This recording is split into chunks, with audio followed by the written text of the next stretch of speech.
साल 1980 लोकसभा चुनाव में जनता पार्टी को जनता ने नकार दिया।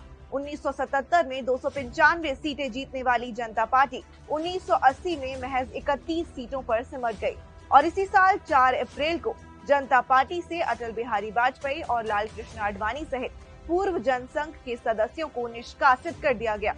इससे ठीक 2 दिन बाद यानी कि 6 अप्रैल 1980 को दिल्ली के फिरोजशाह कोटला मैदान में एक नए राजनीतिक दल की घोषणा हुई, जिसका नाम था भारतीय जनता पार्टी। आज ये पार्टी देश में अपने 42 साल पूरे कर चुकी है और लगातार आगे बढ़ रही है। तो चलिए जानते हैं देश की सबसे बड़ी पार्टी की पूरी कहानी। भाजपा ने 42 सालों के इस सफर में कई अहम पड़ाव देखे हैं। 1980 में पार्टी के गठन के बाद 1984 के चुनाव में बीजेपी केवल 2 सीटें ही जीत पाई। 1986 में लाल कृष्ण आडवाणी ने पार्टी की कमान संभाली और 1989 के आम चुनाव में बीजेपी ने पहली बार 85 सीटें जीती। इसी साल राम मंदिर के लिए आंदोलन भी शुरू हुआ। राम मंदिर निर्माण में समर्थन का आश्वासन दें, सब लोग जुट जाएं, ये राम मंदिर निर्माण के लिए है। 1990 में बीजेपी अध्यक्ष लाल कृष्ण आडवाणी ने सोमनाथ से राम रथ यात्रा शुरू की और बिहार के समस्तीपुर में उन्हें गिरफ्तार कर लिया गया, जिसके बाद हजारों कार सेवक 30 अक्टूबर को अयोध्या पहुंच गए। इस दौरान पुलिस ने कार सेवकों पर गोली चला दी और विरोध में बीजेपी ने वीपी सिंह सरकार से समर्थन वापस ले लिया। 1991 के लोकसभा चुनाव में बीजेपी ने 120 सीटें जीती और मुरली मनोहर जोशी को अध्यक्ष बनाया गया और 1993 में आडवाणी एक बार फिर से अध्यक्ष बने। बीजेपी 1993 तक यूपी, दिल्ली, राजस्थान, हिमाचल प्रदेश और मध्य प्रदेश तक फैल गई थी और 1995 तक कर्नाटक, आंध्र प्रदेश, बिहार, उड़ीसा, गोवा, गुजरात और महाराष्ट्र में भी बीजेपी दिखने लगी थी। अब ये एक राष्ट्रीय पार्टी बन चुकी थी। 1996 के आम चुनाव में 161 सीटें जीतकर बीजेपी लोकसभा में सबसे बड़ी पार्टी बन गई और अटल बिहारी वाजपेयी देश के प्रधानमंत्री बने। पर बहुमत न जुटा पाने के कारण 13 दिन बाद ही उन्हें इस्तीफा देना पड़ा।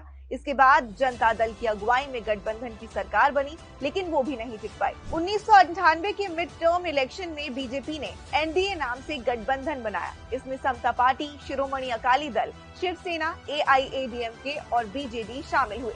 अटल बिहारी वाजपेयी 272 सांसदों के सपोर्ट से दोबारा पीएम बने।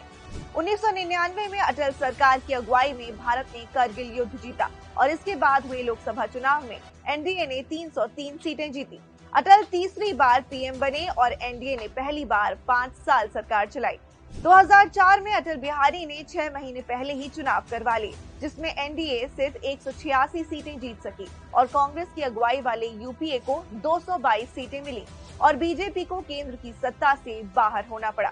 2008 में बीजेपी ने पहली बार कर्नाटक विधानसभा चुनाव जीता और पार्टी ने पहली बार दक्षिण में किसी राज्य में सरकार बनाई। फिर 2009 में लोकसभा चुनाव हुए, लेकिन इस बार भी बीजेपी सरकार नहीं बना पाई। पार्टी को महज 116 सीटें ही मिल पाई। 5 साल बाद साल 2014 में पार्टी ने नरेंद्र मोदी के चेहरे पर लोकसभा चुनाव लड़ा और पहली बार 282 सीटों के साथ बहुमत हासिल की। साल 2019 में एक बार फिर मोदी फैक्टर काम आया और अकेले बीजेपी ने 303 सीटें जीतकर रिकॉर्ड कायम किया और मोदी लगातार दूसरी बार पीएम बने। 2022 में राज्यसभा में पहली बार बीजेपी ने 101 सांसदों का आंकड़ा छुआ है, कि भाजपा की सबसे नई उपलब्धि है। पिछले 42 सालों में बीजेपी का काफी विस्तार हुआ है। 1981 में 148 विधायकों के साथ शुरू हुई इस पार्टी के आज देश भर में 1296 विधायक हैं। 1984 में पार्टी के महज 2 सांसद थे, जिनकी संख्या बढ़कर अब 303 हो चुकी है।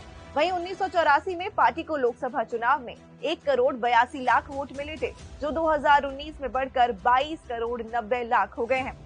2014 में नरेंद्र मोदी के आने के बाद बीजेपी में एक नए युग की शुरुआत हुई।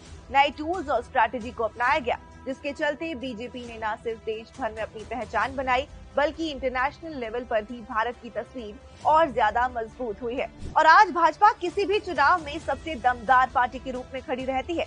ऐसी ही और भी वीडियोस के लिए जुड़े रहिए दैनिक भास्कर आपके साथ, क्योंकि सच करीब से दिखता है।